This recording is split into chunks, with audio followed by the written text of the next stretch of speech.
It's the 26th of April and I still haven't read a single book this month. That's not to say, however, that I haven't been reading. Fanfiction has ruined my reading month and I want to talk about it.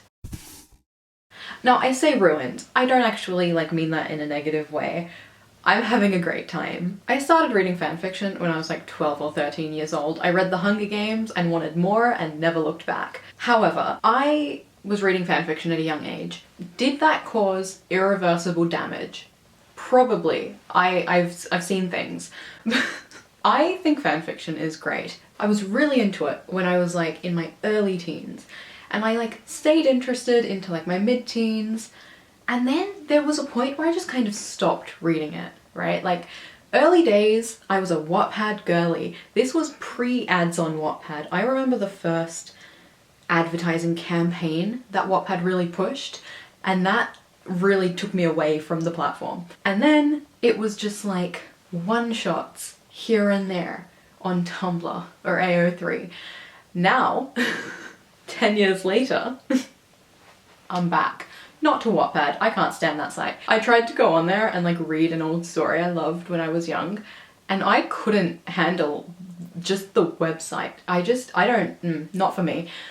AO3, however, is great fun. All month, I have been reading fic every day. The thing is, I feel like if you've been around my channel before, you know about the way I hyperfixate. If you were here around this time last year, you will know all I was talking about was Six of Crows. It was all consuming, and that's how I get about fandoms. It is all consuming for at least a little while. There is a TV show that I've been watching for many years, since maybe pre-pandemic, maybe the start of the pandemic, but I've been following this show for a long time, and oh boy, I'm back in it. I was not gonna actually say what fandom this is, but I don't care. Cringe is dead, embrace your earnestness. I love 911. It was one of those shows that to me felt like the kind of thing my mum would watch, because she did. When it was on TV, she'd watch it. But then I started streaming it, catching up on all the past episodes, and I was like, oh, this is good. This has found family. This has hurt comfort. I love it here. I never really engaged in the fandom. I'd see posts here and there. I'd, enjoy it. But it wasn't until season 5 maybe that I started paying more attention. 911 is one of those shows where yeah, it's gonna have fandom around it because it's got found family. Because there is this core group of characters who are constantly all in life or death situations, and you can just care. It's perfect for fanfiction, especially because of the characters Buck and Eddie. Now, for years, let's be so real, it felt like a classic queerbait, and I think that's why it kind of had the following that it had. It's the kind of thing, you know what you're getting, you know this is never gonna happen, but you're there. Anyway, but full disclosure, we're going to get into a few spoilers for season 7. If you don't want to hear that, I will put a timestamp of when I'm done talking about spoilers. I was watching week by week from season 5, I think.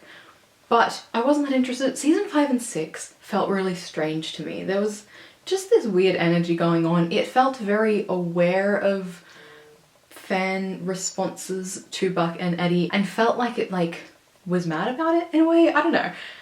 Season 7 rolled around. I was so happy to get more of this show, and I'm watching it and I'm so excited. Ooh, cruise ship, Bobby and Athena, yay! And then Tommy comes back. And it's okay, we're bringing back a character from before. I remember, this is around the time, I read a fic, and it was a random, oh my god, where did this come from? Buck and Tommy. And then it was time for episode 4. And a few clips had been released before that episode came out. And it created some buzz. People who were already fans of the show were hey, do you see that? Do you think this is happening? And so I tuned in live, and oh my god, to be on the internet in the moment that show aired was unlike anything else. I keep seeing people referring to it as November 5th, Supernatural fans, and that genuinely is how it felt. To be on the internet in that moment, it was just this incredible moment in fandom. But there was confirmation of By Buck. Who would have thought that a show would actually do it? Fox had the show for 6 seasons, ABC had it for 4 episodes and confirmed By Buck. Honestly, this is the best thing that's happened to this show so far. And then there was episode 5, which was honestly really difficult to watch. It was one of those things where it's like, I can't watch, but I can't turn it off. Just like secondhand embarrassment wise. Oh, it was unbearable, but I loved it. I've been really into this show lately, is the point that I'm making here. And because of that, I've been reading so much fanfiction. Basically, since, I don't know, the lead up to season 7, I guess, like February. I was doing a really big jigsaw puzzle earlier this year, and I was just like listening to Podfix the whole time. But yeah, basically, all of this to say, I've been reading so much 911 fanfiction. It's not even funny, and I haven't read like a real book all month. The thing is, I had such a productive reading month last month. I read like 9 books. To be fair, most of them were audiobooks, but that still counts. But all the time I would have been spending listening to audiobooks, I've been reading fanfiction. Also, I think a part of it was last month I stopped using TikTok, but because I'm so interested in a fandom right now, I've been using TikTok again. Because there are so many edits. There is so much to see, especially with the new Taylor Swift album. There are so many edits. I have genuinely seen probably like 20 edits of Buck and Eddie to the song Down Bad and the song Guilty as Sin. It's so good. All of that said, there are 5 days left of the month, and I'm determined to finish at least 1 book. A little while ago, I put an online order in for 3 books. One of them was a pre-order. They are all here. I was so excited to open them up, immediately like read a couple pages, and then didn't touch them again. These are the books. I mentioned them a little bit in my Tortured Poets Department video, but I thought I'd talk about them now and hopefully read one of them. The first is The Familiar by Leigh Bardugo. I don't think I can finish this in 5 days. It's quite big and it's a whole new world to learn about. It can just be a bit daunting and take a bit of extra time, and I don't want to rush it.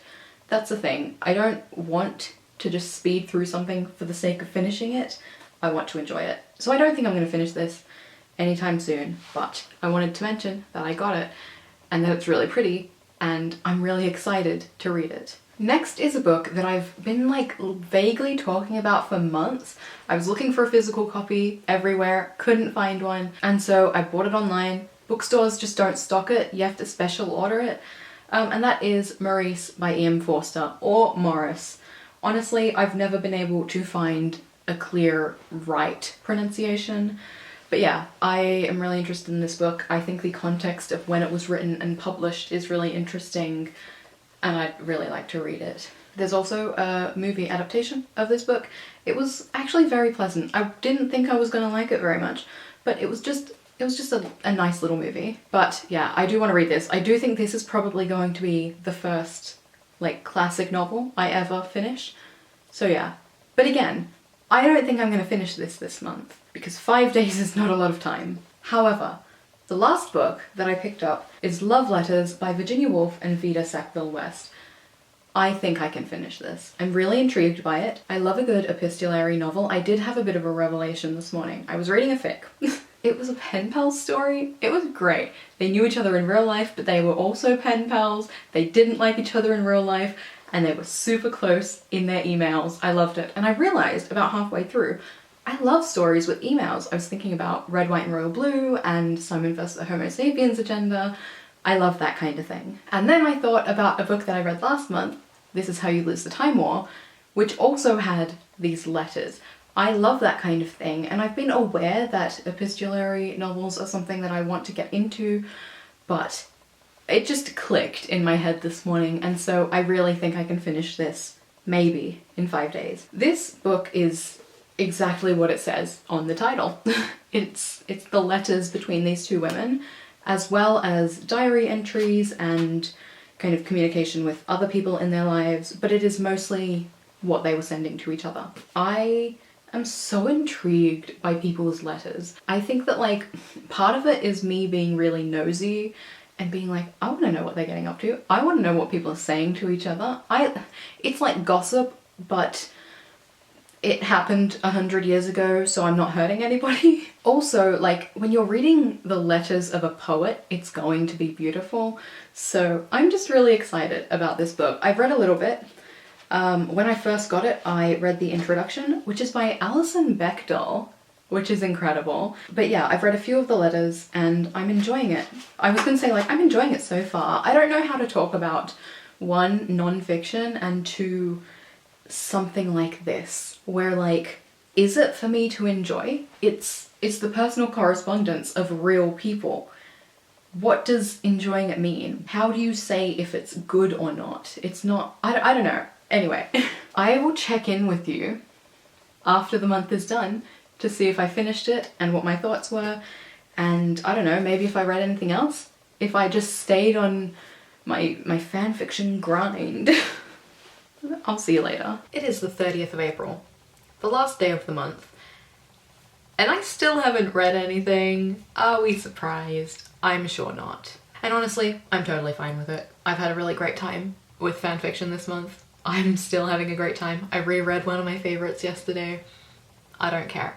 I did kind of do the math based on like the time I spent reading and the words read. I probably could have read like a good 6 to 8 books this month, but instead I didn't.